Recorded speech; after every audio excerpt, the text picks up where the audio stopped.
¿Qué tal, amigos de Paradojas Reconciliadas? Seguimos aquí en nuestras sesiones sobre la Atlántida y sociedades secretas. El capítulo de hoy va a estar buenísimo, no se lo pierdan. Y bueno, estamos de nuevo aquí con Reinhardt y con Libra. ¿Cómo están? Hola, ¿qué tal? Bien, bien, gracias. Y de nuevo, agradeciendo Ya, el espacio. listos para el tema. Capítulo 8 ya. Sí, cara, ya podemos hacer ahí un libro, yo creo. O ya hubieras escrito tu libro, Reinhardt, sobre esto. Próximamente, Va. por Amazon. Sí, muy bien. Pues bueno, arrancamos. ¿Todos listos? Listo. Muy bien.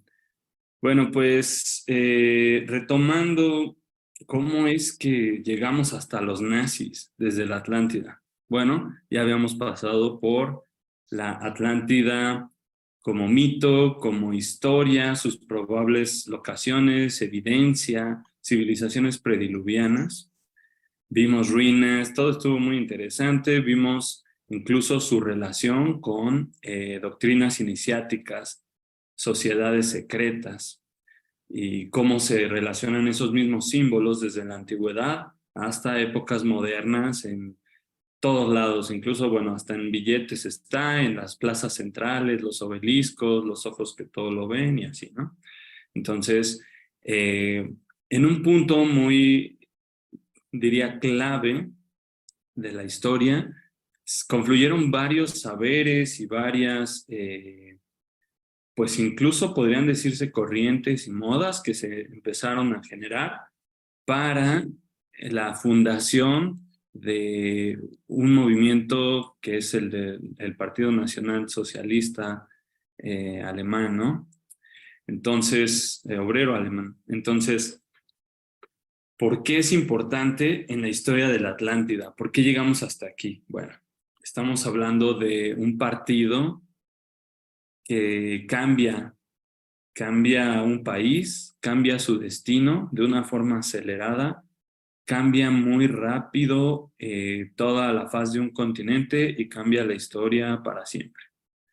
Hay gente que tiene cierto asombro por el fenómeno del nazismo, gente que obviamente lo detesta, también hay mucho desconocimiento.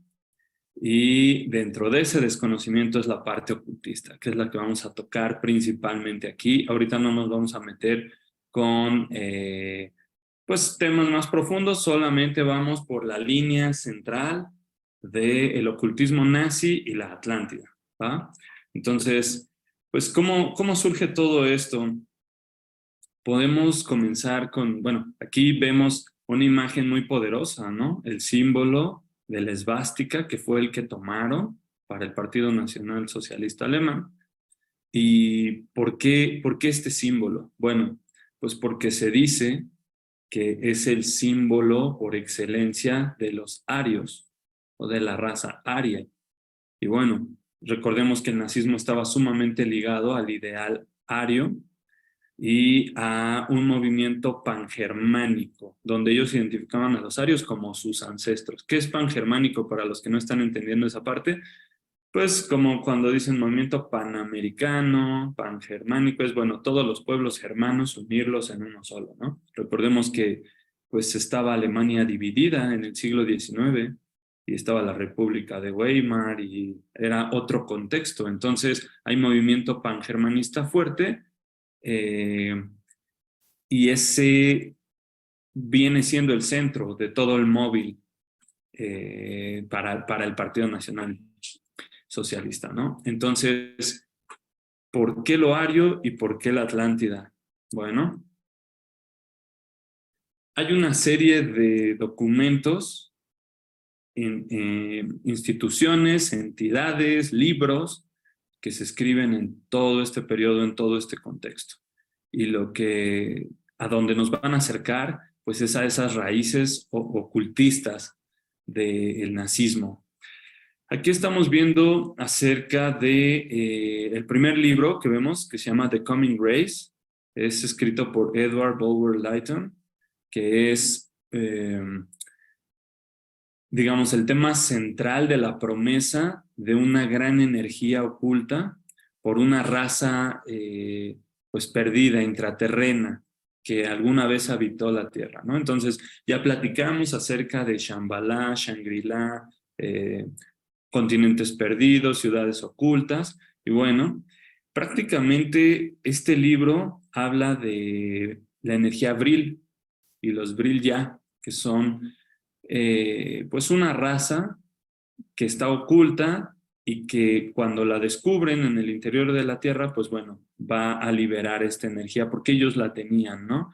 Es un poco más complicado el libro, el tema es no spoilear, pero se fundamenta, esto causa un asombro en mucha gente y llegó a creer que estaban hablando de algo que era posiblemente real. Recordemos que estamos hablando del siglo XIX, en el mismo contexto en donde Blavatsky, Madame Blavatsky, empezó a escribir acerca de la teosofía, del Isis sin velo y de la doctrina secreta, en donde habla de las 7 razas madre, de la cual los arios serían la cuarta, ¿no? Y habla de nuevo, ligando todos estos conocimientos, obviamente a temas nórdicos, obviamente a temas atlantes. Y ese es todo un punto muy importante. Ya hablamos de 2 fuentes distintas, una más literaria, una más centrada en el ocultismo totalmente por Blavatsky, y esas ideas permean hasta personajes como el conocido Guido von List. Él es el autor del movimiento pangermánico. Él hablaba de que los arios tenían una religión llamada ariosofía, y esa era bueno, a través de ella quería reinstituir el culto al dios Wotan. Wotan es Odín.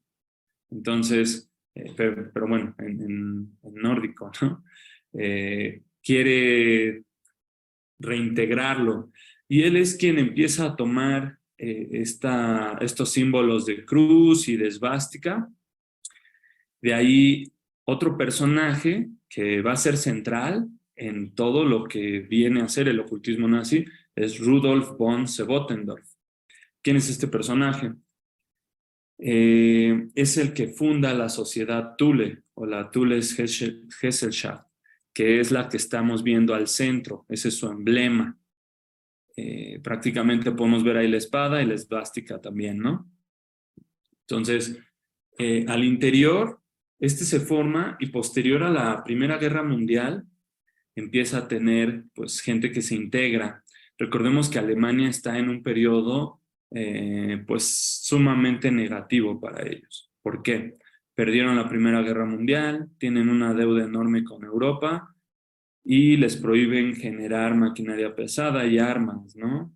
Entonces, pues está desmembrada, y esto hace que Alemania pues tenga una gran crisis y un sentimiento de, pues de alguna manera ven a todo el mundo exterior como enemigos de ellos, ¿no? Por todo lo que acaba de suceder en su contexto, al menos que los están oprimiendo y ya en una forma pues sistémica, ¿no? Aquí es donde en algún punto Hitler y también Rosenberg, von Sebottendorf, Heinrich Himmler, creo que también hasta Edmund Keith.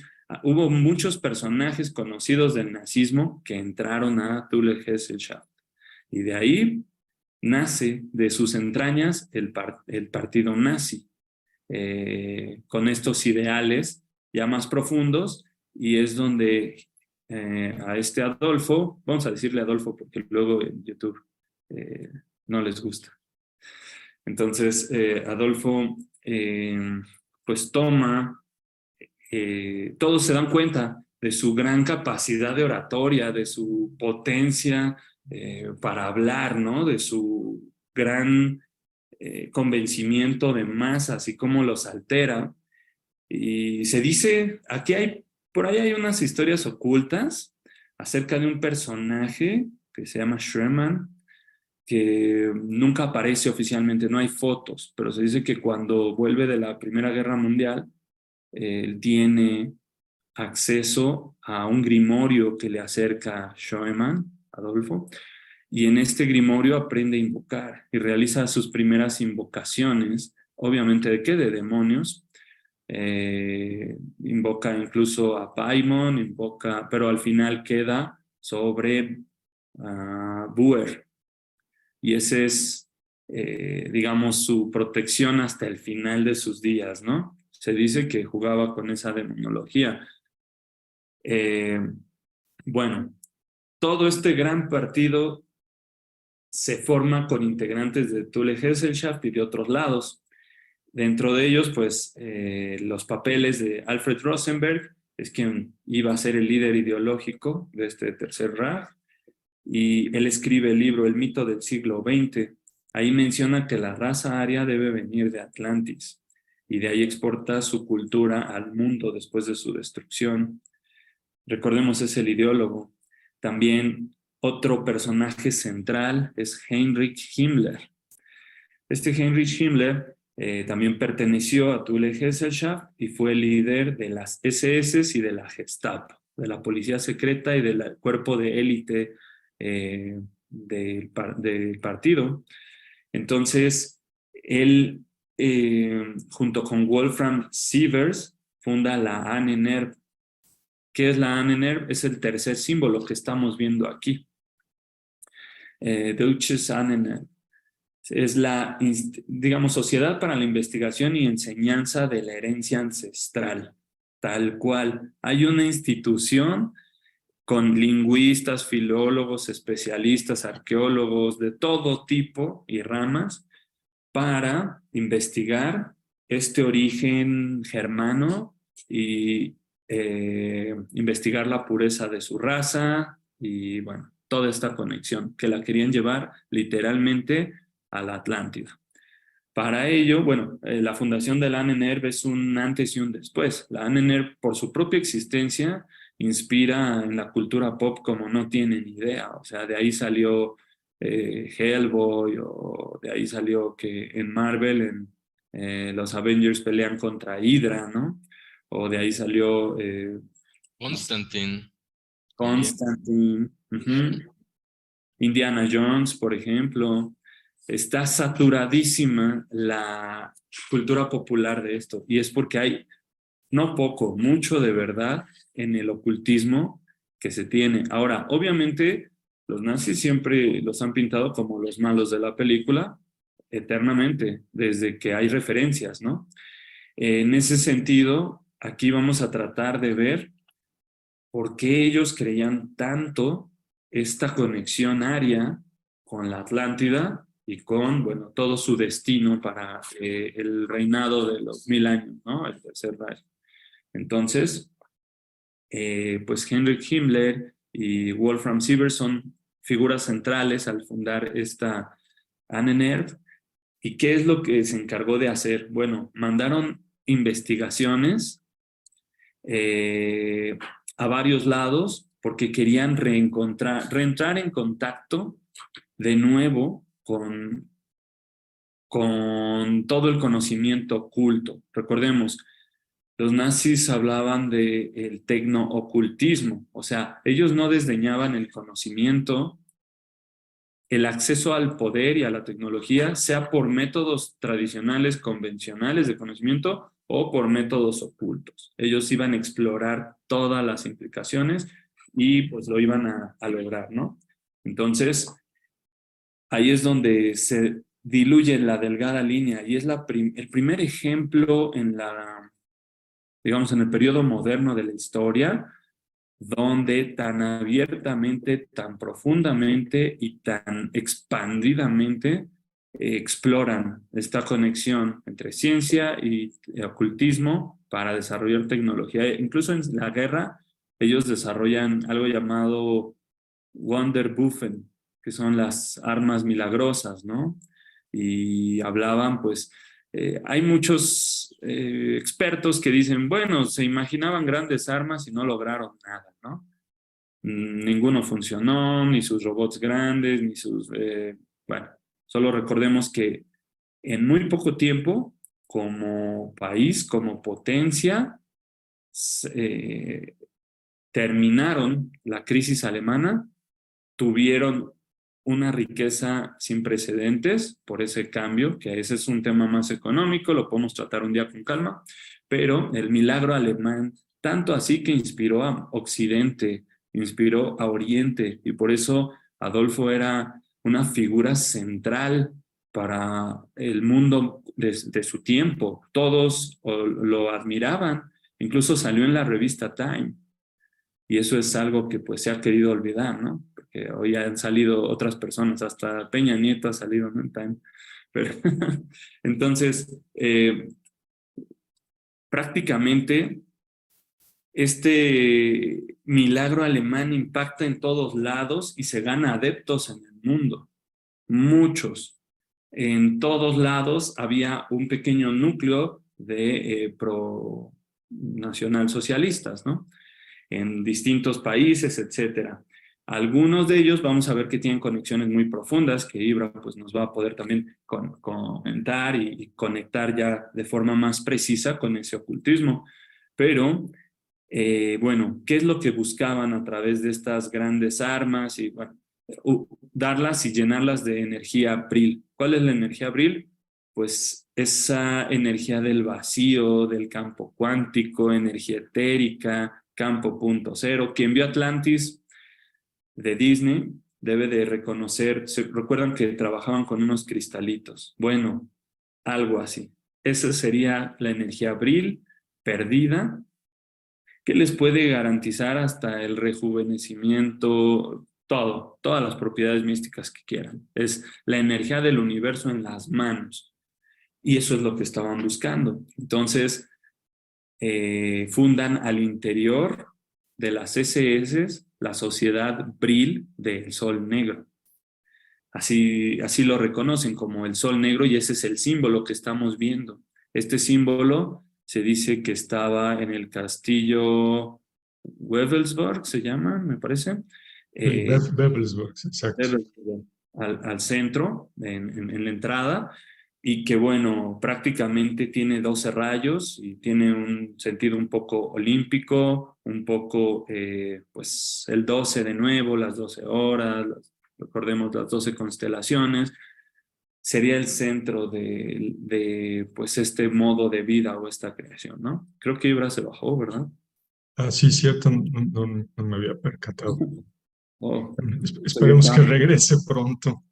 sí, ya le toca. Ya le Entonces, toca. Oye, nada más hay un comentario en lo que sí, claro. regresa Ibra. De hecho, esos 12 rayos, pues son runas. Son la runa Sig, ¿no? Sí. La runa de la victoria. Que digo, la runa, y es la runa del sol, la runa de Balder. Balder es como una especie de Cristo. Ya Balder es el hijo de Odín que pues muere, pero... Es el que desencadena el Ragnarok, ¿no? Exacto. Hay muchas señales, ¿no? Para el Ragnarok, pero una de las que desencadena el Ragnarok es la muerte de Balder. Y Balder al final resucita y es, pues digamos que quien liderea a los dioses que quedan vivos, porque después del Ragnarok se muere Odín, se muere Thor, se muere Loki, se mueren varios, ¿no? Entonces, pues él es el que queda como líder de los dioses. Y su runa es originalmente en germánico antiguo se llamaba Sowilo. Pero bueno, ya hablabas de las runas Armanen, ¿no? De Guido von List. Ya en las Armanen hay muchos sistemas rúnicos. Von List también pues, diseña el suyo, obviamente basado en sistemas previos. Y esta es la runa Sig, ¿no? De hecho, pues bueno, el saludo nacional socialista era Sig Heil, ¿no? Que Sig Heil es algo así como hasta la victoria, una traducción por el estilo, ¿no? Pero es curioso que tenga, pues sí, 12 runas Sig. Sí, y bueno, aquí es donde se pone bastante interesante la historia, porque en teoría tuvieron acceso de muchas maneras a este conocimiento.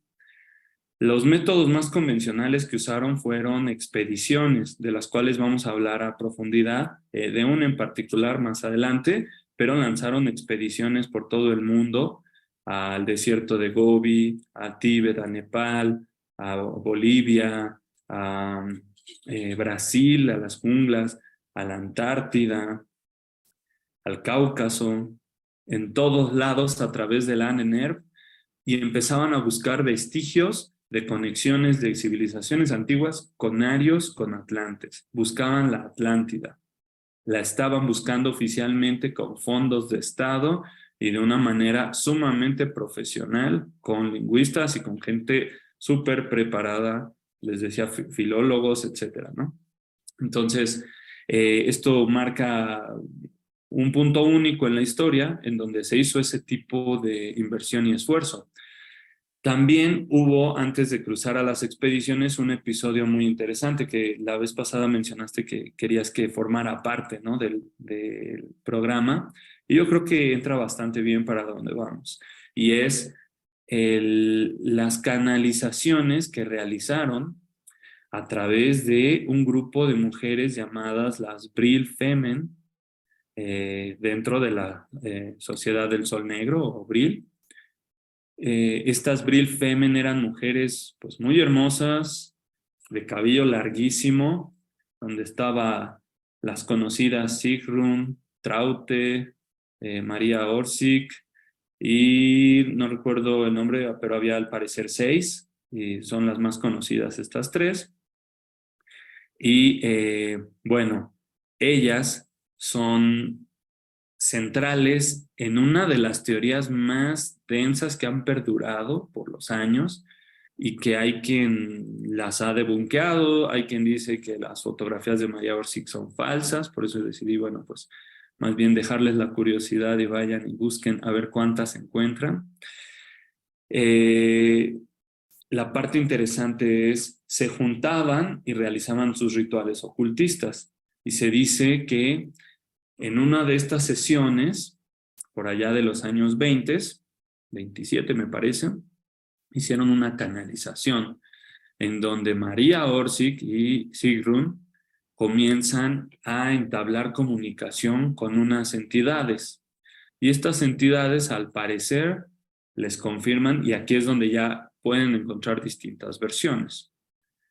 Les confirman, por un lado, que vienen de la estrella Aldebarán, no, de Próxima Centauri en Aldebarán, y que de ahí son originarios los arios, la raza originaria, y que vinieron a la Tierra en un pasado, ¿no? Y que somos sus descendientes. Entonces les empiezan a dictar una serie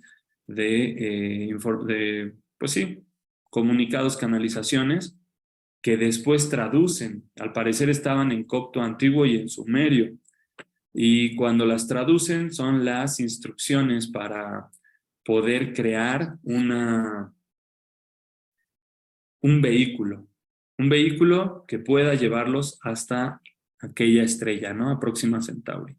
Entonces, esa parte es muy, muy controversial, hay varias versiones, hay varios cambios, incluso sobre el personaje de María Orsic, pues hay mucho debate, ¿no?, de su existencia. Solo al parecer existen algunas cartas y es lo más que se ha podido ver, y las fotos que les digo que también ya hay quien las está pues retando a un nivel de realidad, ¿no?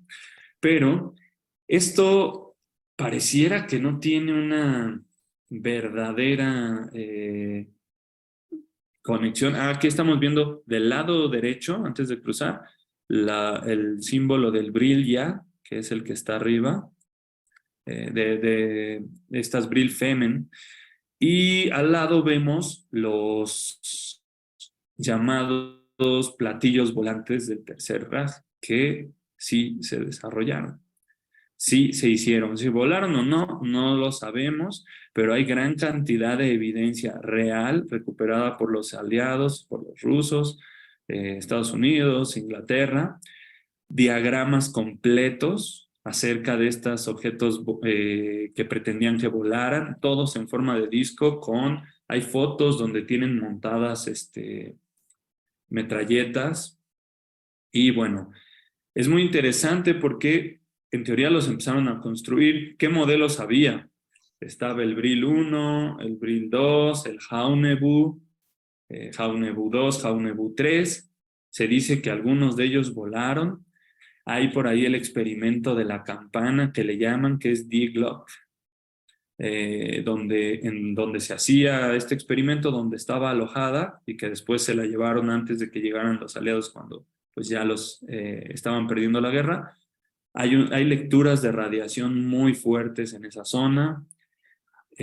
También tenemos los llamados naves nodrizas en forma de cigarro, que vendrían siendo los Andrómeda, así los llamaba.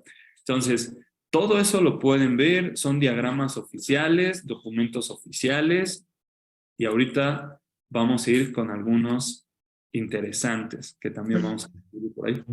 Ahí nomás. Antes de... perdón, Gabriel. No, adelante, adelante, Ibra. Dale, dale, dale. No, solo es que aquí se fue la luz en la casa, entonces estoy ahorita con el no break. Quién sabe cuánto tiempo aguante esto. Pero bueno, nada más justo como tratando de puentear lo que habíamos visto en el último programa, que era el tema de sociedades secretas, con esta parte que es la que se va a entrar ahora. Otro de los libros que también fue fundamental, sobre todo si recordamos esta idea de que, bueno, todas las sociedades secretas, o la gran mayoría de ellas, incluyendo a la masonería, todo lo que viene, digamos, de la línea de la magia egipcia, por la propia historia de Egipto nos lleva atrás a Atlantis, ¿no? Entonces, eso es por un lado, por la vía egipcia, ¿no? Pero los propios pueblos nórdicos, y aquí entra en juego otro tema muy polémico. Hay un libro que también fue vital para todo esto, que es un libro que después la propia Nenerve toma para sus estudios, que es el Oera Linda, que es un texto que está escrito en frisio antiguo y que se ha debatido mucho sobre su originalidad, ¿no? Digamos que a nivel mainstream, a nivel académico mainstream, se le considera un hoax, ¿no? Un libro fraudulento, un libro de pseudohistoria, etcétera, etcétera. Aquí lo interesante no es el debate de si es auténtico o no. Aquí la cuestión innegable a nivel histórico es que ese libro fue fundamental para toda la gente que estuvo en la sociedad de Thule, que después, como Reinhardt bien mencionó, terminan derivando en todo un movimiento político que es el que conduce a la Segunda Guerra Mundial. Pero el libro es muy interesante por diferentes razones. Primero, porque retoma otra vez esta idea de la isla Atlán, ¿no? Recuerden cómo cuando hablamos de las culturas precolombinas también encontrábamos el prefijo atl como algo referente al agua, ¿no? Lo encontrábamos también en Asia con las leyendas de Atala, ¿no? Entonces siempre encontrábamos esas tres letras, ¿no? En el caso del Orelinda, que es digamos que supuestamente está datado en el 1194, pero digamos que los académicos posteriores dicen, no, es algo que se hizo en el 1800 o en el 1700, una cosa de estas, ¿no? Lo interesante es que en esta obra justo se hablaba de la isla Atlán, una isla de nuevo en el Atlántico. De nuevo, a nivel mítico, coincide con la cuestión griega en el sentido no únicamente geográfico, sino también en el sentido de que fue una isla destruida por terremotos, ¿no? Que habían provocado olas enormes, ¿no? Y entonces esto vuelve a ser otra vez bastante interesante de rescatar, ¿no? También, digamos que se le vincula también a través de ese mismo libro con algo que Reinhardt nos había mencionado antes, que es la constante aparición transcultural del fenómeno del el diluvio bíblico, ¿no?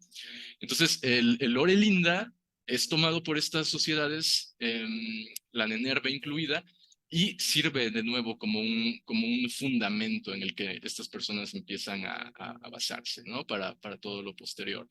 Aquí lo interesante también de todo esto, creo, sería anotar justo lo que ocurre con la imagen que nos empiezas a mostrar, Reinhardt, que sea falso o no este conocimiento, les permitió, digamos, establecer una filosofía subyacente en común con otros pueblos que tenían la característica de haber sido cuna de pueblos guerreros, ¿no? En el caso de Japón, ¿no? Tenemos toda una tradición guerrera a través de los samuráis. En el caso de Roma, pues obviamente la tradición guerrera del Imperio Romano por excelencia, ¿no? Entonces, a partir de esto hay una vinculación que se podría argumentar que trasciende lo político, ¿no? Y que se empieza a interesar más bien en una vinculación a través de lo que tenían en común todas estas diferentes tradiciones iniciáticas, ¿no? Y estoy seguro que Reinhardt va a entrar más a detalle en todo esto, ¿no? Pero, por ejemplo, hay cosas súper interesantes, ¿no? Más allá de todo el aspecto tecnológico, que también lo podemos abordar desde el ocultismo, toda la idea del Brill como el éter, el Brill como el ki, el Brill como el prana, y la idea de el sol negro como la representación de lo increado, así como el sol que nosotros vemos en el cielo es la representación de lo creado, ¿no? Es decir, habría una zona limítrofe entre lo creado, lo increado, ¿no?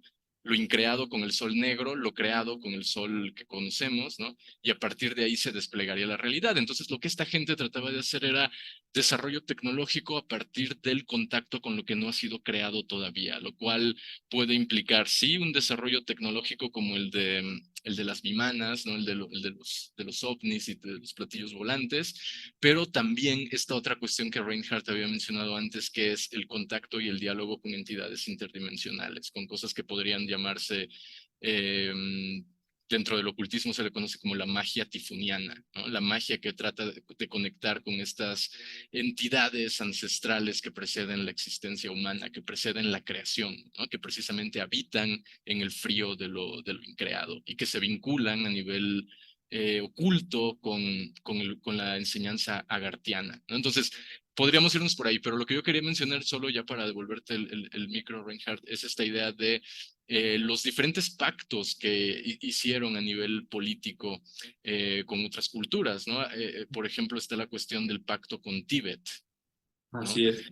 Y Aquí con estamos viendo una foto del Tíbet, de hecho. Exacto, exacto, exacto. Cuando habían mandado estas expediciones a buscar precisamente las entradas a Shambhala, ¿no? Entonces, una cuestión interesante es que justo cuando los rusos entran en Berlín, ya en plena caída de Berlín, justamente encuentran a 40 y pico de estos tibetanos, todos con una especie de harakiri, todos suicidados, digamos, dentro de una especie de delegación o embajada que Tíbet había enviado a Berlín, ¿no? Entonces estamos hablando de que gente muy espiritual, pacifista, de acuerdo a lo que en el imaginario contemporáneo tenemos proyectado de los tibetanos y de los budistas y de toda esta gente, en realidad en esta época decidieron hacer un pacto con el régimen alemán, ¿no? Entonces, eso es súper, súper El mismo interesante. Vaticano, ¿no? ¿Perdón? El mismo Vaticano. El mismo Vaticano, a través del Tratado de Letrán, que habían llegado a acuerdos con Mussolini antes. Sí, o sea, todo esto es una cuestión súper interesante porque si bien no tenemos cosas claras al 100%, lo que sí es que estaban pasando una serie de movimientos políticos por debajo de la superficie que están profundamente vinculados con lo oculto, más que propiamente con la política per se, ¿no? Sino con estos otros mitos, con estas otras alianzas, lo cual todavía quizá me estoy adelantando un poco, ¿no? Pero nos conectaría con el evento catastrófico para los aliados en el 47, si no recuerdo mal, con el caso del almirante Byrd y su expedición Así es. a la Antártida, Claro. ¿no? Que es como el punto máximo de todo esto. Bueno, si no tenían esta tecnología, ¿cómo se explica esta catástrofe militar que le ocurre a los Estados Unidos y a varios otros países que habían hecho una expedición a la Antártida 2 años después de finalizada la guerra, al menos oficialmente, ¿no? Lo cual sugiere que en efecto, que estas personas, los alemanes, tenían esta otra tecnología. Y de hecho, si no recuerdo mal, también en el 49, 50, uno de estos años por ahí, hubieron una serie de avistamientos en Los Ángeles, si no recuerdo mal, que Papi, por aparecieron Los en Ángeles. varios periódicos en los Estados Unidos, donde directamente en los periódicos de la época se habla de naves alemanas sobrevolando territorio estadounidense y dejando prácticamente ridiculizadas a las naves norteamericanas, ¿no? Entonces, de nuevo, volvemos a encontrar estos indicios bastante fuertes que sugieren la existencia de tecnología profundamente avanzada, al menos en relación a la época, y que cuando profundizas en qué era lo que pensaban estas personas, bueno, te das cuenta de que todos estos tenían orígenes en textos esotéricos que a su vez remiten inexorablemente al mito de Atlantis como la cuna de donde proviene todo esto, ¿no? Entonces solo quería como notar esa parte. Yo quiero complementar dos temas nada más. Uno, hablaba Ibra sobre estos pueblos guerreros. Y sí, pues vamos, en esa época está el ensalzamiento de la guerra, ¿no? Digo, hoy hablamos de guerra y todo el mundo se espanta, pero bueno, hay autores, por ejemplo, Julius Evola, ¿no? Tiene un libro que se llama La metafísica de la guerra. Y bueno, ahí te explica, obviamente habla de para qué sirve la guerra, del guerrero interior. Si ustedes leen, por ejemplo, también el Bhagavad Gita, pues ahí van a ver, hay una enseñanza muy fuerte sobre pues, varios temas del hinduismo y entre ellos, pues oye, pues, tienes que cumplir tu dharma, tienes que cumplir tu destino, si eres un guerrero, pues tienes que pelear, no te puedes quedar así nada más, ¿no? Entonces, había esa ensalzamiento, ¿no? Del hombre guerrero que iba y peleaba y defendía a su familia y todo esto. No me voy a meter en discusiones de la época moderna, pero bueno, pues hay quien dice, ¿no? Que pues todo eso, hay obviamente ciertos poderes fácticos que lo que están buscando es lo contrario, sino feminizar al hombre, ¿no? Entonces, de esos guerreros que tenías a lo mejor hace 100 años, pues ahora ves el modelo masculino, al menos el que se ha querido implementar últimamente, pues no tiene nada de guerrero, al contrario, ¿no? Está totalmente, pues, castrado, por decirlo de alguna manera, está totalmente afeminado, ¿no? Entonces, pues ya de esa cultura de la guerra, pues ya no queda nada, ¿no? Por otro lado, también está el comentario sobre esa época, ¿no? Que a lo mejor tendríamos que considerar esa época donde había todo un tema de tecnología diferente a como la conocemos, de tecnología alterna, ¿no? Bueno, hablábamos ahora de estas bimanas o estos platillos voladores. Me acordé cuando estaba hablando Reinhardt de María Orsic. Se supone que, bueno, eso se dice, no sé si se puede comprobar o no, pero bueno, se dice que María Orsic tuvo, de hecho, en algún momento contacto con Nikola Tesla, ¿no? Y entonces, pues ahí hubo un intercambio, pues también había tecnología, pues diferente, tecnología, a lo mejor estamos muy acostumbrados oye, solamente se puede usar la tecnología como la conocemos, y de repente hay autores, bueno, ahí Ibra nos podría hablar, por ejemplo, de Miguel Serrano. Miguel Serrano de repente dice en el último Avatar, oye, es que hay otro tipo de tecnología, ¿no? La tecnología que tenemos, que se tiene hoy en el mundo es una que busca la destrucción y como muestra un botón, el máximo logro pues, es la bomba atómica, ¿no? Entonces Miguel Serrano dice, no, espérame, es que hay otro tipo de tecnología que no va hacia la desintegración, sino que va hacia la integración de las cosas, ¿no? Entonces, y bueno, de ahí viene también toda esta cuestión que ahora, esta cultura, ¿no? Que ahora a lo mejor le llaman el steampunk, ¿no? De ese futuro o ese mundo alterno donde había pues muchas cosas hechas con tecnología a lo mejor de la revolución industrial, máquinas de vapor, etcétera, etcétera, pero muy Incluso, avanzadas, ya que hacían cosas súper avanzadas, ¿no? Y bueno, ya, incluso los ajá, cohetes B-2 ajá, fueron los que pusieron a temblar a Inglaterra, ¿no? Porque pues eran estos claro. misiles que desarrolló Werner von Braun en Alemania cuando trabajaba pues para el Tercer Reich. Y después, recordemos que de todos los científicos nazis que fueron a juicio, La gran mayoría no pisaron la cárcel, se fueron o a Estados Unidos o a Rusia a través de algo llamado el proyecto Paperclip o clip de, como clip. Ajá. Entonces, ese proyecto Paperclip no es muy conocido por la gente, pero es real. O sea, los fundadores de la NASA, de la CIA, de toda la propaganda hegemónica de Estados Unidos, fueron nazis. Y también del lado del bloque soviético, de armas psicotrónicas y psicología y mentes, etcétera, también había muchos científicos muy potentes. Werner von Braun es con quien en el Jet Propulsion Lab, junto con Jack Parsons, pues desarrollan toda la tecnología que derivó en llegar a la Luna, ¿no? Entonces, Que ojo ahí, porque Jack Parsons viene de otra línea mágica línea también. ocultista, totalmente. Estudiante de Crowley, practicante de las invocaciones de la telema, experimentó con sustancias psicoactivas y a partir de esto, entonces, pero aquí creo que lo interesante Muy para amigo no de L. perdernos Ron como Hubbard, muy amigo de L. muy Ron amigo de Hubbard, Ron que es Hubbard, el ¿no? creador de la dianética y la cienciología. Exactamente. Sí, aquí creo que lo interesante es justo esta idea de, eh, si pensamos en Tesla, si pensamos en la energía que se obtiene de lo increado, es decir, de lo que está más allá de la zona limítrofe que genera el espacio, ¿no? Entre el espacio, digamos, atómico y el universo subatómico, ¿no? En esa fina línea, ¿no? Que sería básicamente lo que todavía aún no tiene materia, lo que aún no toma espacio, ¿no? Entonces, justo si lo pensamos, toda nuestra tecnología, y esto lo dice gente fuera de este campo de la historia del ocultismo nazi, o sea, lo dice gente, no sé, por ejemplo, como este físico alternativo Nassim Haramein, ¿no? Que justo genera esta reflexión en torno a cómo nuestra tecnología está basada en la radiación, en la explosión, en la emanación, ¿no? Un Sí. cohete, una bomba atómica, ¿no? Todo es pulsión hacia afuera, ¿no? Pulsión hacia afuera.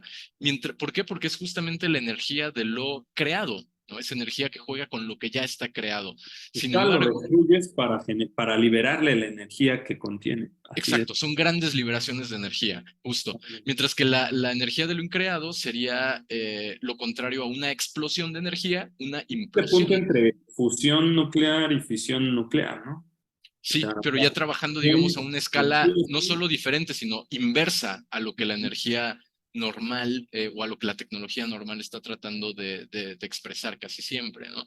Entonces, esa era una cuestión. Y la otra, que no quería dejar pasar por alto, pero creo que también es importante, justo cuando Gabriel mencionó el trabajo de Julius Evola, ¿no? Y este libro de Metafísica de la Guerra y tal, eh, y justo esto es algo que gente después como Serrano y muchos otros intelectuales de este campo que son actualmente invisibles a nivel cultural por las implicaciones políticas que tiene hablar todos estos temas, pero es algo que ellos subrayan mucho en diferentes ocasiones, es esta idea de cómo eh, porque creo que este comentario es importante para no caer en una apología de la guerra y en una apología de la muerte y en una apología de la destrucción, que tiene que ver con esta idea de que el guerrero al igual que señala, por ejemplo, la literatura de Carlos Castañeda a través de este personaje de Don Juan, el guerrero es entendido como alguien que primero realiza el combate hacia adentro y después realiza el combate hacia afuera, ¿no? Y en opinión de muchos, de personas que investigan lo oculto y que han puesto el lente en este tema en particular, justamente lo que dicen es eso, que la cuestión se le sale de control a Alemania, entre muchas otras cosas, pero digamos que haciendo hincapié en la parte mística, ocultista, la cuestión se le sale de control a Alemania cuando el énfasis se pone en el militar y no en el guerrero, ¿no? Y esa es una cuestión, por lo que yo decía, esto sirve como un pie de página para dejar en claro que no es una, al menos de mi parte, no es como una apología a la guerra, sino como esta idea de, en el momento en el que los guerreros dejaron de estar, aparecieron los militares, que vendría a ser la obediencia ciega, sin mayor camino iniciático interior realizado, ¿no? Y en el momento en el que gente como, que eran los que estaban más inmiscuidos en la parte mágica, ¿no? Como Rudolf Hess, por ejemplo, desaparecen del mapa, es cuando también Alemania se empieza a enfocar en la guerra, digamos, en una vertiente no mágica que posteriormente la lleva se podría argumentar que contribuya a llevarla a la pérdida, ¿no? De la guerra en general.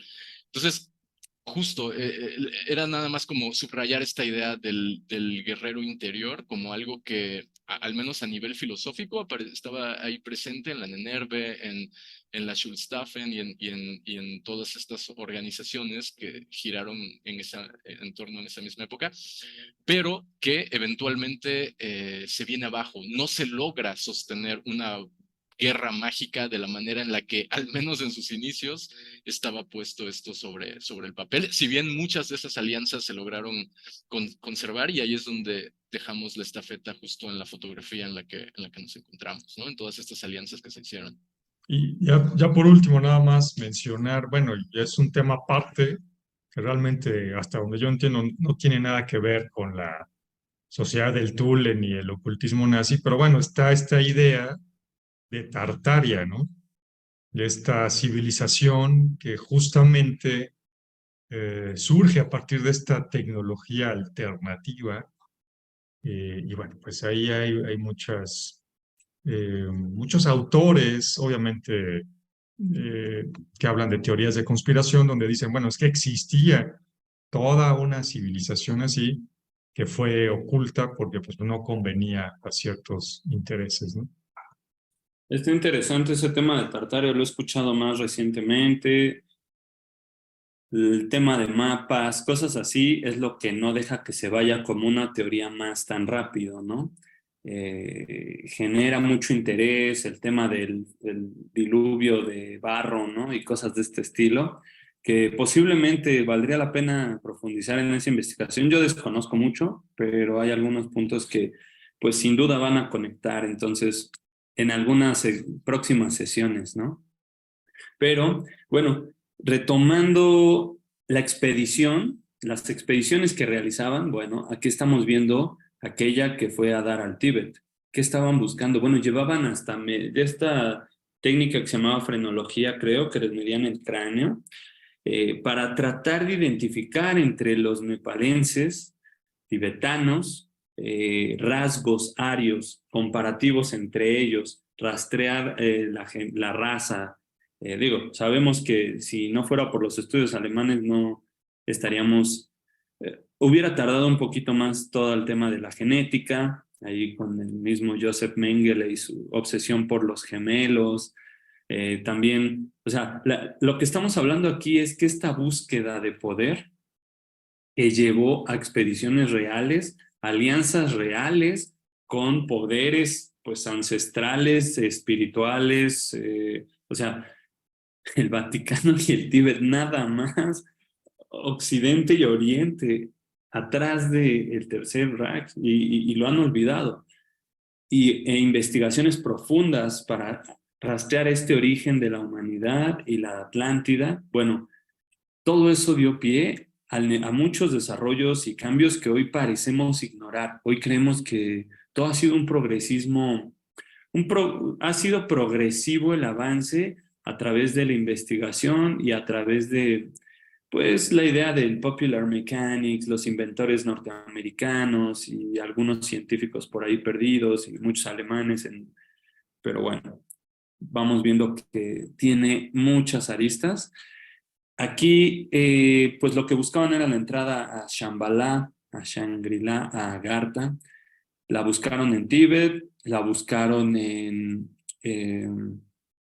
desierto de Gobi, principalmente, que es donde se remora que hay entradas a la Tierra Hueca.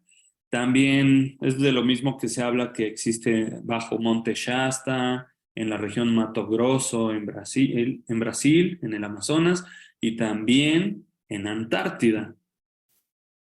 Y sí, fueron a Antártida. Los nazis pusieron su bandera y más allá que esto, lograron realmente una movilización sin precedente en la historia de hombres, materiales y recursos para allá. ¿A qué nivel? Bueno, tenían todo documentado y grabado. O sea, los nazis buscaban por todos lados. Incluso para nada más hacernos referencia a qué nivel llegaron, de México tienen el primer que se hizo del pulque. lo hicieron los alemanes, comandado por la Ahnenerbe y por el mismísimo Adolfo. Vinieron a ver sus propiedades del pulque, etcétera, y grabaron todo. Entonces, Y aquí Reinhardt, ahora sí, realmente breve paréntesis. O sea, la idea central de esto era conectar con pueblos originarios. ¿Por qué? Porque esta gente partía de la premisa de, sin importar si estamos hablando de extremo oriente de Asia o de si estamos hablando de pueblos indígenas en América, esta era gente que partía de la premisa de estos pueblos son descendientes de recuerdan el origen. cuestiones atlantes, ¿sí? De enseñanzas atlantes, de pueblos atlantes, de culturas atlantes, porque estamos hablando finalmente, hay que recordar que Atlántida eran muchos reinos, ¿no? Entonces nada nos dice que en un reino existieran tales características y en otro otras, ¿no? Entonces era gente que estaba abierta a todas esas posibilidades, ¿no? Y finalmente una explicación ahí sutil de por qué se hacía el contacto con todos estos pueblos era porque, bueno, ellos sabían que había una conexión con la cultura antediluviana que gobernó toda esa tierra, digamos, anteriormente. Exactamente. Exactamente, esa es la razón. Sin embargo, la expedición de Antártida, pues es particular por una razón. Ahí fueron a establecerse. Es la única región del planeta que no estaba tomada y donde fueron a establecer una nueva base, donde no tenían que desalojar a nadie. Y todos pensarían, ¿por qué irían a la Antártida si solo hay pingüinos y mucho frío, ¿no? Bueno, De hecho, me imagino que lo vas a mencionar, Reinhardt, pero está esta cuestión de que hay reportes que, bueno, sin ir más lejos, mira la fotografía, no tienen los abrigos que uno pensaría que deberíamos de tener estando en la Antártida, ¿no? Hay reportes de zonas donde el frío era pero muy tolerable, ¿no? O sea, no eran los fríos, eh, tan poderosos que uno se podría imaginar de esa región, lo cual fortalece o sirve como indicio de esta hipótesis de fundación de ciudades, que como nos vas a señalar ahora, son más que hipótesis, ¿no? son más que hipótesis. ¿Por qué?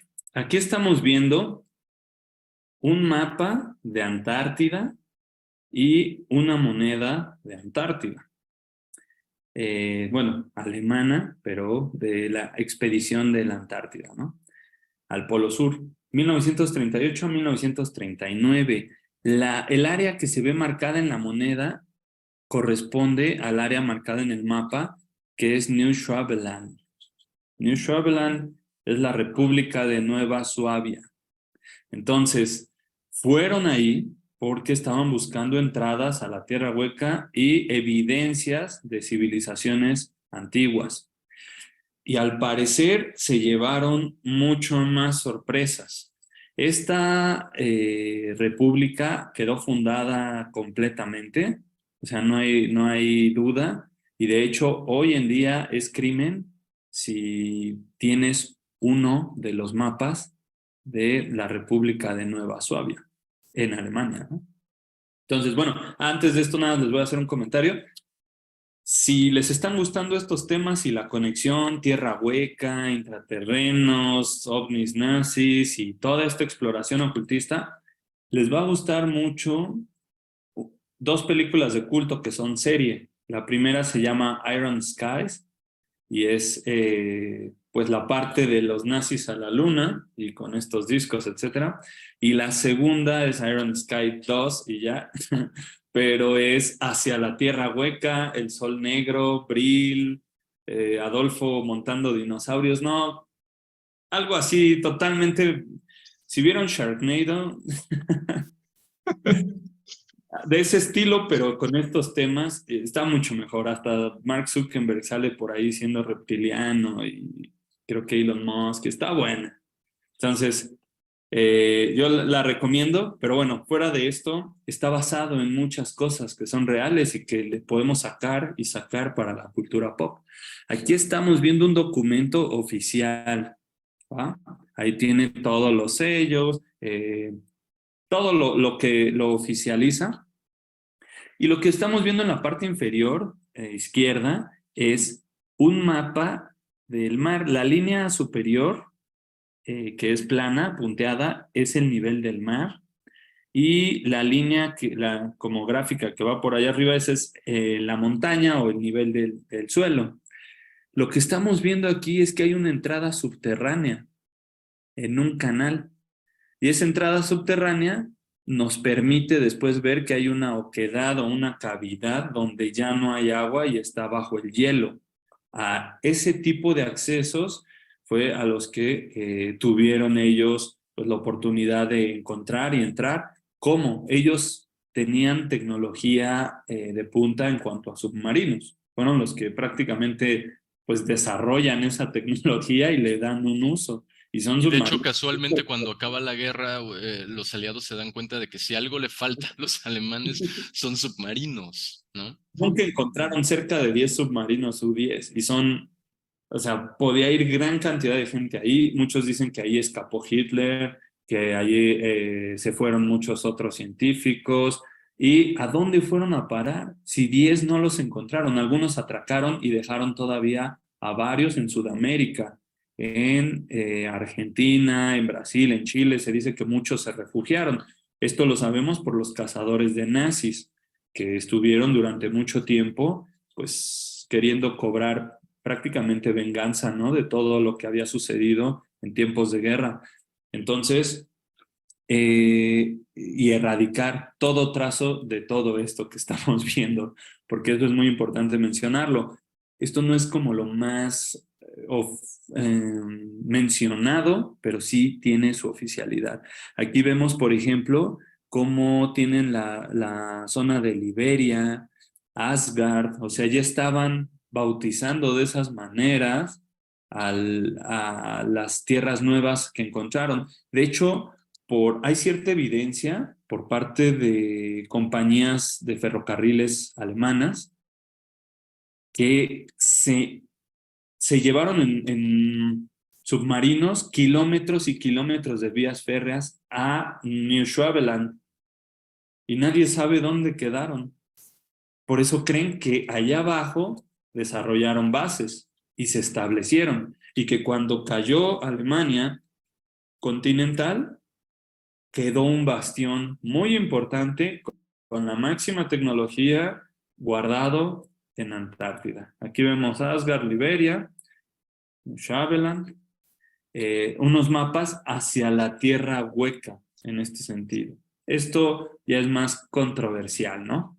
Porque vemos pues la misma Antártida del lado izquierdo, pero hacia arriba pues vemos otro mapa, otro continente, otras cosas. Así es.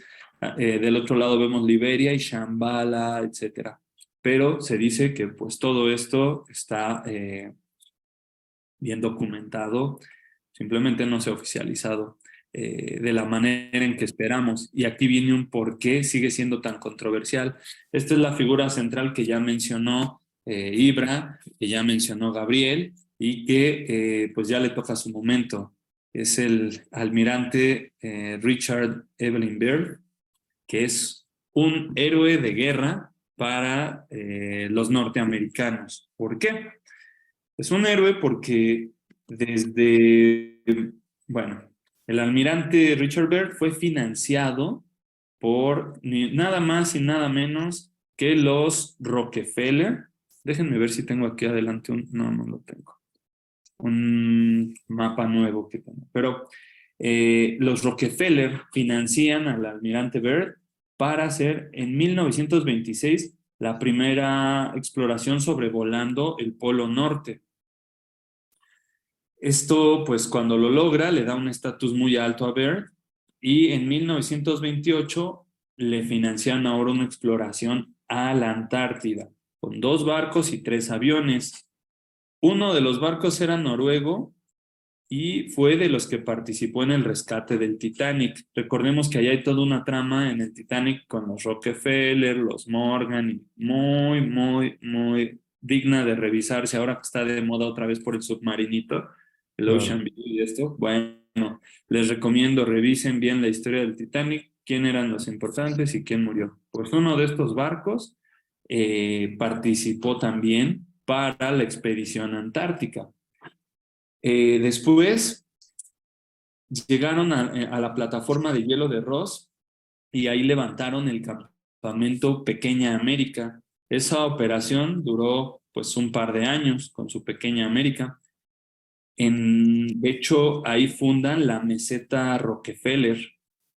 Allá en la Antártida hay una zona que se llama la meseta de Rockefeller y también hay una región para Ford, porque en el 34 Rockefeller, Ford y el gobierno son los principales que financian la exploración del 34 y luego en el 39. Todo esto parece bueno, pues está la Antártida, vamos a ver qué hay allá, es un continente inexplorado, seguro tiene riquezas, etc. Pero todo cambia en 1946, que es cuando se realiza la operación High Jump, y es donde mandan 5,000 hombres, o sea, ya acabó la guerra mundial, y 9 meses después mandan en una operación oficial al almirante Richard Byrd, el máximo héroe de la Marina, por así decirlo, de Estados Unidos. Bueno, no había antes Army, no estaban divididos, pero de las Fuerzas Armadas de Estados Unidos lo mandan y son 5,000 hombres, 33 aviones, 13 barcos y toda la operación estaba supervisada por el entonces, por el llamado James Forrestal, que va a ser una figura central en toda esta trama oscura. ¿Qué sucede? Bueno, la operación estaba planeada para 6 meses de exploración antártica, pero solo duró 6 semanas y ya. Se regresan con pérdida de vidas, con pérdida de equipo militar y vehículos de guerra. Pues todos esperarían una explicación y más, pues porque Byrd era sumamente, tenía mucha experiencia, era experimentado y estaba pues más que capacitado. Entonces la gente esperaría pues qué pasó con todo ese equipo, pues nuestros impuestos, ¿no? ¿A dónde fueron? Expliquen.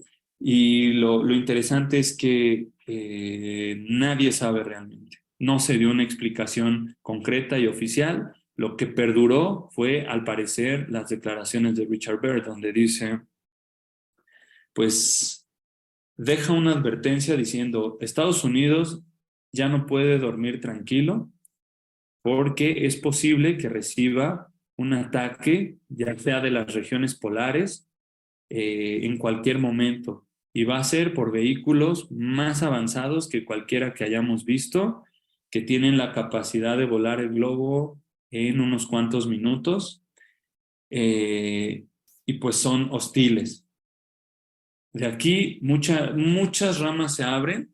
Las más interesantes son pues que en el diario de viaje del almirante narra cómo fueron atacados por discos voladores con la Cruz de Hierro, es decir, alemanes, es decir, objetos Brill, Haunebu y todas sus ramas que ya habíamos visto.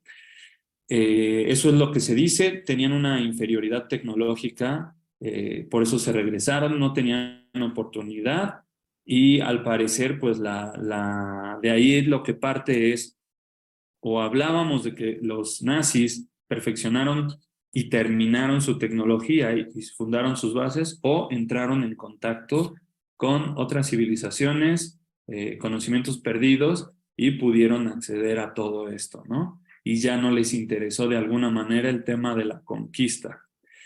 Caso interesante que ligan a todo esto es que después de este primer acercamiento, pues ocurre el incidente Roswell, empiezan a verse los extraterrestres nórdicos, pleiadianos, que bajan aquí y allá y que son pues arios prácticamente. Empiezan a suceder la batalla de Los Ángeles que mencionaba Ibra. O sea, ya hay una cantidad de avistamientos masivos en el planeta, recuperación de tecnología, etc. Y es cuando entramos en una guerra fría. Pero bueno, sin despegarnos mucho, el almirante Byrd regresa y tiempo después, me parece que en el 49, en el 47, en el mismo 47 muere de un ataque cardíaco, sorpresivamente. Ya Y sabemos que según la recuerdo, gente también muere. incluso trataron de meterlo a un psiquiátrico, si no es que lo metieron a un psiquiátrico. Por Y supuesto, ahí los recuperaron sus diarios, notas. Ujú. exacto, y los Su diarios hijo. de los que mencionaste antes, hoy en día, claro, lo buscas en internet y la explicación oficial es un hoax, es algo que se inventó después, como siempre, ¿no? Esto nunca pasó, ¿no? Vamos a reducir la verdad Pero a... ¿sabes qué le da un punch más fuerte a esta historia? Justo, Bird, su muerte, su internado, sus diarios, pero hay otro personaje sumamente importante, que es James Forrestal. James Forrestal queda a cargo de la Marina, porque después de esto fundan la CIA, fundan el FBI, fundan el Army, Marina y dividen las fuerzas, ¿no? Y aquí James Forrestal queda a cargo de la Marina y un día, en el 49, se dice que en el headquarters empieza a hablar acerca de la Antártida, bases, naves, nazis, y entonces dicen, tiene un colapso nervioso, llévenselo. Lo internan en el hospital de Bethesda y ese mismo día, desde el piso 13, sale volando muerto.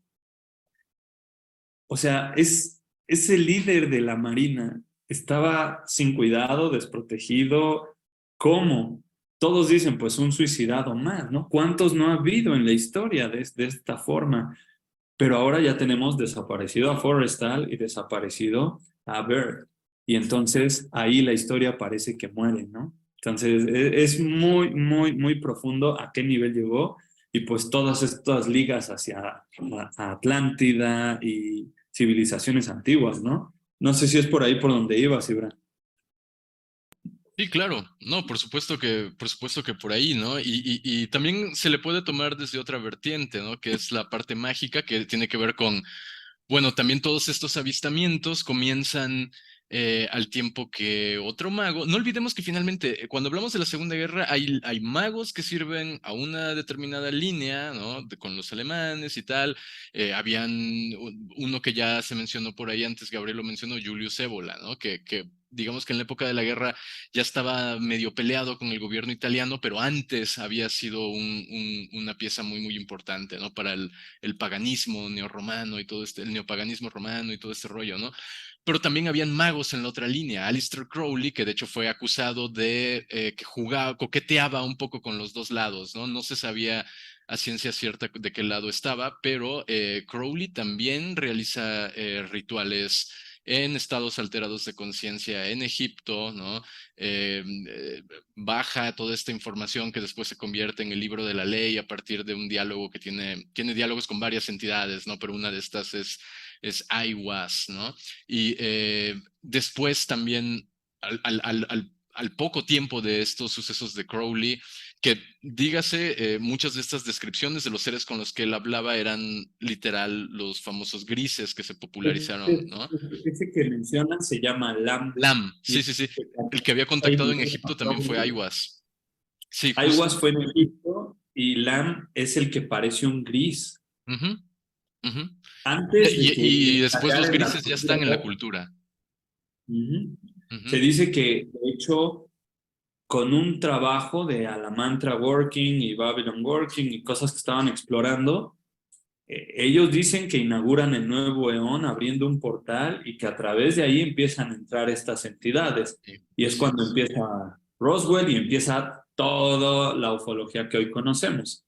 Entonces, es interesante cómo se va ligando y siempre es por la rama oculta y por querer encontrar ligas entre civilizaciones antiguas y sus doctrinas y la parte extraterrestre, pues se deriva o conecta, siempre está presente, ¿no? Sí, extraterrestre o la otra posibilidad Bueno, de verlo es interdimensional. interdimensional. también, porque al final, lo que decíamos hace rato, la tecnología del punto cero, la tecnología que busca conectar con el Brill a través del sol negro, etcétera, etcétera, finalmente te está hablando de una contratecnología, por decirlo de cierta forma. Y tanto los platillos volantes como las bases en la Antártica y todo este rollo, si bien a nivel popular se puede decir que medio muere literal con la muerte de estas personas, de Byrd y este otro tipo de la Marina, perdura, digamos, en la región de Sudamérica, y después escritores más contemporáneos retoman el tema, ¿no? Escritores en Argentina, ¿no? Obviamente gente que está invisibilizada culturalmente. eh, en Argentina, ¿no? Tienes a Felipe Moyano, en Chile tienes a Miguel Serrano, ¿no?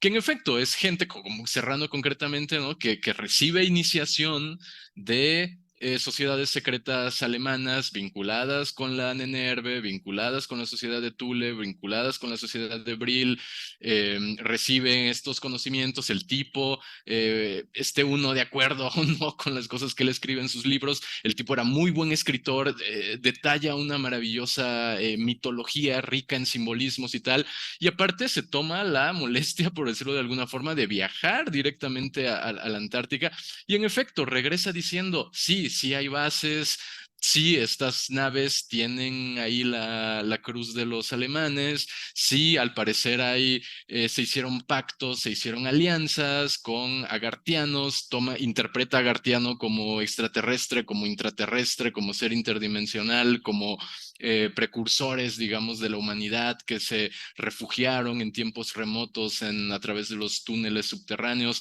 Y todo esto, por más que suene a locura, cada vez se constata más la existencia de que en estos túneles, por fenómenos de geología muy, muy extraños y que creo que ni siquiera para empezar puedo explicar, pero que sé que están ahí registrados, hay fenómenos extrañísimos como por ejemplo El que se, lago Bozo. que se generen microclimas, digamos, debajo de la Tierra. Con Microcorrecto. temperatura ambiente, temperaturas perfectamente habitables, ríos, lagos, manantiales, ¿cómo se llaman? Estas plantas marinas que se pueden utilizar como alimento, además de Algas. plantas marinas que también tienen fenómenos de bioluminiscencia, lo cual básicamente solo hay que imaginarlo, ¿no? La locura de estar en uno de estos túneles y que de pronto todo el lecho marino se encienda, ¿no? Y te muestre los caminos y eso. Cuando sumas todo eso, más cuestiones como los mapas, New Schwabenland, todas estas cosas súper extrañas que son documentos oficiales, y cuando tienes testimonios de gente de la región que viaja y regresa y te dice, sí, sí hay esto y tal, entonces es cuando uno realmente puede empezar a a considerar la historia como Para algo empezar, más que lo que simplemente está ahí escrito, ¿no? ¿por qué Claro. mandaron a Richard Byrd y por qué regresó como Exacto, Sheridan así exacto, rápido? exacto, Si ya era exacto. experimentado, si ya tenían la experiencia de 2 años con la pequeña América allá, o sea, Sí, ¿qué pasó?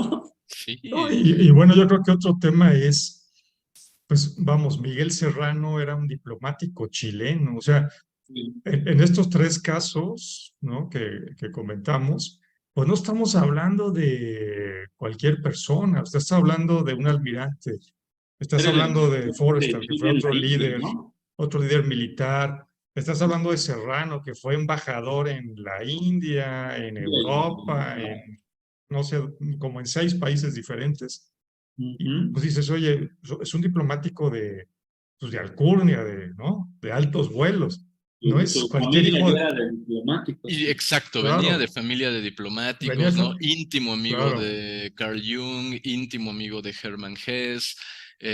Por ahí también su amistad de él con Jung se convirtió en uno de en una piedrita en el zapato para todos los junguianos, porque a partir de ahí han habido críticas, ¿no? Hacia los junguianos, suelen bulearlos muchos de que son medios neonazis y todas estas cosas, pero todas esas leyendas urbanas vienen por la amistad que tenía Jung con Serrano, ¿no? claro. Y, Sí. y bueno, ya un último detalle que me llamó la atención. Voy a hacer un poquito, a lo mejor el comentario es un poco radical, pero bueno, hablemos de posturas, ¿no? hay ciertos autores revisionistas de la historia, ¿no?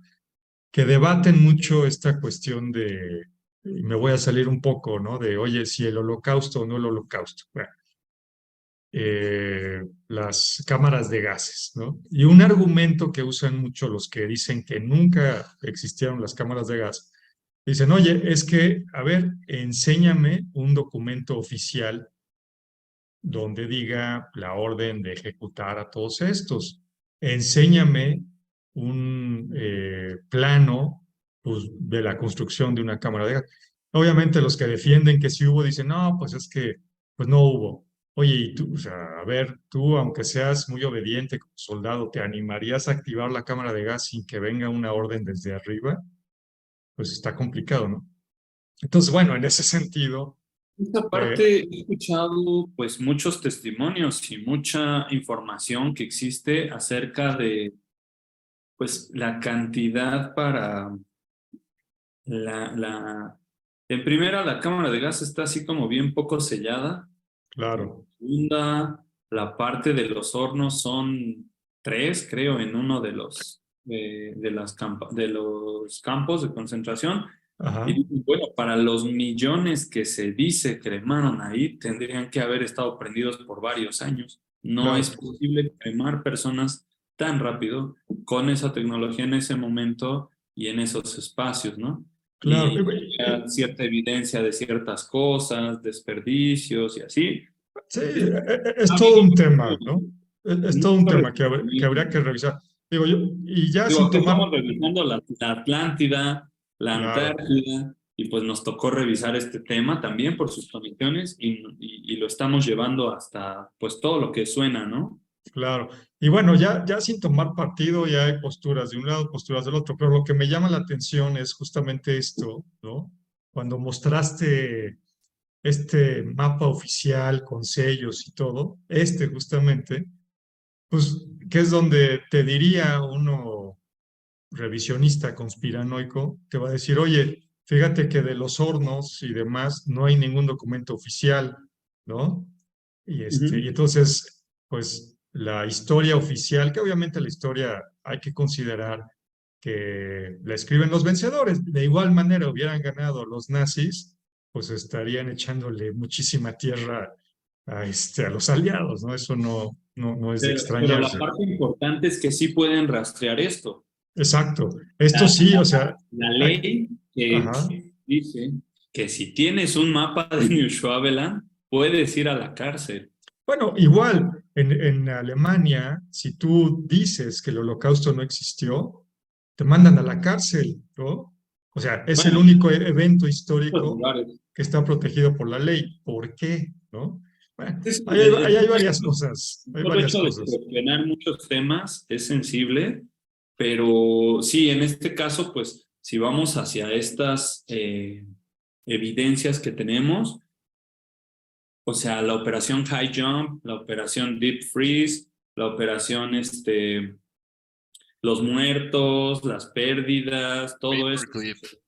O la sea, operación, el los proyecto pueblos Paperclip. en Argentina donde la gente solo habla alemán, ahí están. O sea, ya hay reportajes de eso en YouTube, en Internet, en Argentina, en Chile. O sea, sí Aquí, es. ¿no? El pueblo donde tiene un índice de gemelos súper alto y es a donde fue a parar Joseph Mengele, que es donde estaba, el que estaba experimentando con Con gemelos, gemelos. que llamaban el ángel de la muerte, ¿no? Que de nuevo Claro. hay un fundamento también esotérico para el tema de los gemelos. Los gemelos aparecen como fundadores de grandes imperios. Tenemos a Rómulo y Remo en Ujú. Roma. O sea, la idea del gemelo es como otra vez el universo creado, el universo de lo increado. Es todo, o sea, es que es Mm, loquísimo porque todo sí, esto tiene claro. como una base filosófica ocultista ahí presente, ¿no? Que de nuevo, como son temas que están Pero invisibilizados, no manda a están fabricar sus publicados. mitos, ¿no? O sea, a Virgilio le encargaron la Eneida y, Claro. o sea, todo imperio, todo gran pueblo tiene sus mitos, pues ahí está la Torá, pues ahí está, o sea, esa es la parte que no escapa al ocultismo, sea por uno o Claro. por otro lado. Ahora, el mito de la Atlántida, ¿hasta dónde nos ha llevado y cómo hemos conectado en 8 capítulos? Sí, hombre, Todo. nos vamos para un lado y para otro. como gemelos ahorita me acordé también de Castor y Pollux, ¿no? En la Castor y mitología Pollux, griega, exacto, exacto, exacto. que de hecho ahí están arriba, ¿no? En Géminis, por ahí andan. Hoy creo que nos pasamos un poquito, está buenísimo esto, pero creo que nos pasamos un poquito. ¿Verdad? Pero está Sí, súper bien porque es lo que Reinhardt dice, o sea, hay que ver hasta cuáles son las implicaciones de lo real de un tema que podría parecer tan abstracto, tan relegado a la mitología, tan relegado a una plática de domingo por la tarde de, ¿será que existió Atlantis y todo este rollo? No, mira el tema hasta dónde, las implicaciones políticas, geopolíticas, históricas que tiene, que ha tenido y que sigue teniendo y que probablemente seguirá teniendo el tema en el mundo moderno, ¿no? O sea, algo claro, tan fuerte para nuestra narrativa cultural e histórica como lo ha sido la Segunda Guerra Mundial, está conectadísimo con todo el aspecto de Atlantis y, como hemos visto a lo largo de estos programas, estudiar el aspecto de Atlantis tratando de reducirlo a un enigma histórico o un enigma geográfico, sin considerar todos los otros aspectos místicos o esotéricos que están vinculados con Atlantis y que de Atlantis se mueve hacia Egipto y que de Egipto se mueve hacia Europa a través de las sociedades secretas y de la masonería, y de ahí comenzamos a entender una guerra oculta entre diferentes facciones, lo cual se mueve en los siglos más cercanos a nuestro tiempo y que finalmente desemboca en la grandilocuente batalla, ¿no? del siglo pasado, que fue la Segunda Guerra Mundial. Y ahí Ahí está es donde uno el punto que dimensiona tú el tema, ¿no? mencionabas, Ibra. ¿Perdón? Justo después de la Guerra Mundial Ujú. es cuando viene todo olvido de la academia, de los profesionales, de Claro, todos los expertos por Atlántida. claro. Una especie de prohibición, un cerco. Nadie más puede tomar Atlántida en serio. Pero hasta este punto vimos qué tan serio fue. Exacto, claro, exacto. claro. Muy Post buena Guerra Mundial. anudación esa, muy buena anudación, porque te lleva a, si tú empiezas a investigar este tema en serio y empiezas a conectar los puntos en serio, te va a llevar a temas que ya no son enigmas históricos de, existió un continente en el Atlántico. No, no, no, te lleva ya a temas políticos que involucran censura, que involucran tabú y que directamente, pues, en el mejor de los casos, YouTube te lo censura, pero cuando no, puede implicar hasta suicidio cultural para alguien, ¿no? Hablar de todos estos conceptos que hemos estado Claro, mencionando hoy, ¿no? no, Ujú. claro. Sí, sí, sí, definitivamente. Bueno, Pues pues muy bien, yo creo que vamos a dejarlo aquí para también que quede emocionante, ¿no? Para nuestra audiencia, digo, para nosotros también, porque nosotros también esperamos con mucha expectativa no, en los nos quedamos siguientes en los capítulos. nazis en la Antártida, pero todavía falta explicar qué es esto que está ahí, que son pues unos cráneos que se encontraron de otra expedición y vamos ya cerrando el tema nazi. Pero pues esto da para el 9. El 9 continuaremos con esta última trama, ¿no? Perfecto, pues hablando de cuestiones germánicas, pues el 9, los 9 mundos del Yggdrasil, caray, va a estar bueno, ¿no? Muy simbólico. Yes.